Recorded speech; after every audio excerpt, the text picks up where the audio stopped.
Good morning everyone. आज का हमारा विषय है कमलेश्वर जी के उपन्यास।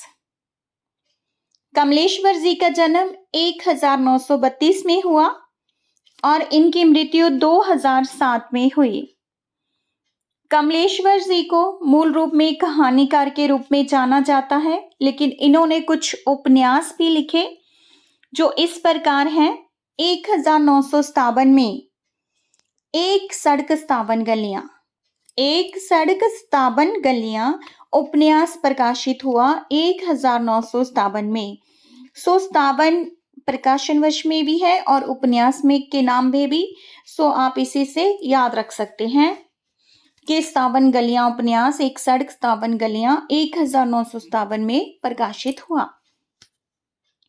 इस उपन्यास में लीला नौटंकी करके जीविकोपार्जन करने वाले समाज का चित्रण किया गया है। मीन्स ऐसे समाज की कहानी है जो कि एक नौटंकी का काम करता है और इसी प्रकार अपने जीवन का निर्वाह करता है। 1959 में डाक बंगला उपन्यास प्रकाशित होता है। इसमें मातरहीन कथा नायिका इरा के संघर्ष की कथा का चित्रण किया गया है।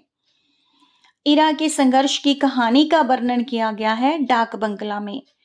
ये इसकी पात्र है, इसको याद रखना। कभी कभी एग्जाम में पात्र भी पूछ लेते हैं, मैचिंग में आ जाते हैं ऐसे क्वेश्चंस। इसको याद रखना कि इरा जो है वो डाक बंगला उपन्यास की पात्र है। 1961 में लौटे हुए मुसाफिर उपन्यास प्रकाशित होता है। इसमें सांप्रदायिक समस्या का चित्रण किया गया है कि लोग जो हैं वो आपस में धर्म जाति के नाम पर लड़ते झगड़ते रहते हैं। 1967 में समंदर में खोया हुआ आदमी उपन्यास प्रकाशित होता है और इसमें पात्र हैं क्लर्क श्यामलाल, उसकी पुत्री है तारा और उसका पुत्र वीरन। इन तीनों की कथा का वर्णन किया गया है। समंदर में खोया हुआ आदमी इस उपन्यास में 3 पात्र हैं, श्यामलाल, तारा और वीरन। इसके बाद 1974 में काली आंधी प्रकाशित हुआ। इसमें स्त्री के राजनीतिक और पारिवारिक दायित्व एवं द्वंद्व का चित्रण किया गया है। 1976 में आगामी अतीत और तीसरा आदमी, दोनों ही उपन्यास आगामी अतीत और तीसरा आदमी 1976 में प्रकाशित होते हैं। जो तीसरा आदमी है उसमें मध्यवर्गीय दंपत्ति के बीच तीसरे व्यक्ति के प्रवेश की कहानी का वर्णन है। पति पत्नी आपस में रहते हैं और तीसरा आदमी उनकी जिंदगी में प्रवेश करता है तो क्या होता है उसी का वर्णन इस उपन्यास में किया गया है। 1980 में वही बात प्रकाशित होता है। मध्यवर्गीय स्त्री की विसंगति एवं भटकाव का चित्रण इसमें किया गया है कि स्त्री की विडंबना जो है उसी का वर्णन है इसमें। 1982 में सुबह दोपहर शाम प्रकाशित हुआ। इसमें स्वतंत्रता संग्राम में क्रांतिकारी दल की भूमिका का चित्रण किया गया है कि जो हमारा आजादी का संघर्ष था उसमें क्रांतिकारियों की क्या भूमिका थी, उन्होंने क्या क्या किया हमारे देश की आजादी के लिए, उसी का वर्णन इस उपन्यास सुबह दोपहर शाम में किया गया है। 1988 में रेगिस्तान, इस उपन्यास में आदर्शों के टूटने का मामरिक चित्रण किया गया है। 2000 में कितने पाकिस्तान प्रकाशित होता है। 88 रेगिस्तान और 2000 पाकिस्तान है। इनके मालिक हैं कमलेश्वर जी। यहां से इनकी ट्रिक बनती है इन दोनों उपन्यासों के प्रकाशन वर्ष की कि कमलेश्वर जी 88 रेगिस्तान और 2000 पाकिस्तानों के मालिक थे। इस प्रकार इस ट्रिक के माध्यम से आप इनके प्रकाशन वर्ष को याद रखने की कोशिश करना। जो कितने पाकिस्तान उपन्यास हैं इस उपन्यास में लेखक ने समय और इतिहास इन दोनों को ही नायक माना है कि समय भी नायक है और इतिहास भी नायक है। और लेखक का मानना है कि नफरत और घृणा जो है वो दोनों ही इंसान को दो भागों में बांट देती हैं और पाकिस्तान बन जाते हैं।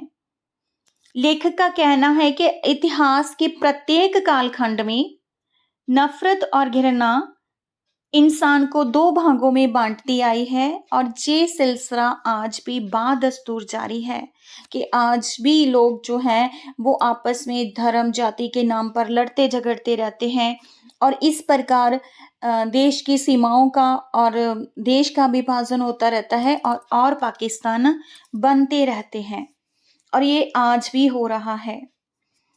और आपको पता है कि हमारा देश जो है वो भी दो भागों में बांटा गया, एक तरफ हिंदुस्तान और दूसरी तरफ पाकिस्तान।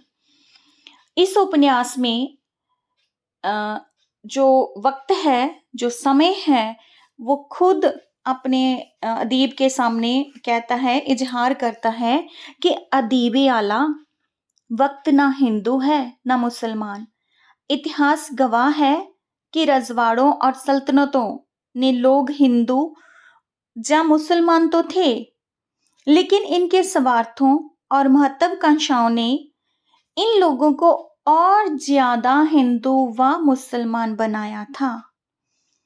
लेखक का मानना है कि जो बड़े लोग हैं, अमीर आदमी हैं, रजवाड़े हैं, सल्तनतें हैं उनकी बड़ी बड़ी, और वो लोग क्या हैं कि वो धर्म तो हर आदमी का कोई ना कोई होता है, उनमें से भी कुछ हिंदू थे और कुछ मुसलमान थे, लेकिन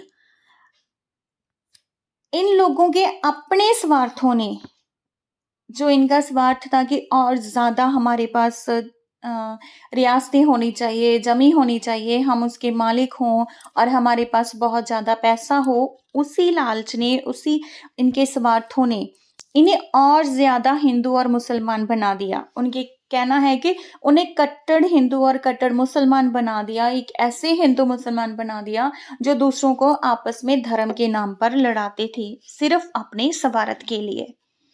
और इसी प्रकार जमीन जो है वो टुकड़ों में बंट जाती है। उनका कहना है कि जमीन टुकड़ों में बंट सकती है लेकिन तहजीब नहीं, हम तहजीब को नहीं बांट सकते, जमीन को बांट सकते हैं। ऐसा कमलेश्वर जी ने कितने पाकिस्तान उपन्यास में वर्णन किया है। बहुत अच्छा विषय लिया है उन्होंने इस उपन्यास के लिए। मैं आपको पहले ही बता चुकी हूँ कि कमलेश्वर जी एक कहानीकार थे, और लेकिन आज हमने उनके कुछ उपन्यास पढ़े हैं। ये उपन्यास, उनके सभी उपन्यास छोटे छोटे उपन्यास हैं, सिर्फ एक कितने पाकिस्तान है जो एक बड़े उपन्यासों की श्रेणी में आता है, अदरवाइज उनके सभी उपन्यास बहुत ही छोटे हैं। उनकी कहानियों में जैसी संवेदना थी वैसी ही संवेदना उनके उपन्यासों में भी हमें मिलती है। इस प्रकार कमलेश्वर जी ने अपने नैतिक आदर्शों और आधुनिक व्यवहारिक मूल्यों की टकराहट जो है और उसका जो तनाव है, उसी का वर्णन अपने उपन्यासों में किया है। मैं आस करती हूँ कि आपको ये ट्रिक पसंद आई होगी और आपके लर्निंग में, आपके याद करने में ये आपके लिए बेनिफिशियल रहेगी। आज के लिए बस इतना ही। धन्यवाद।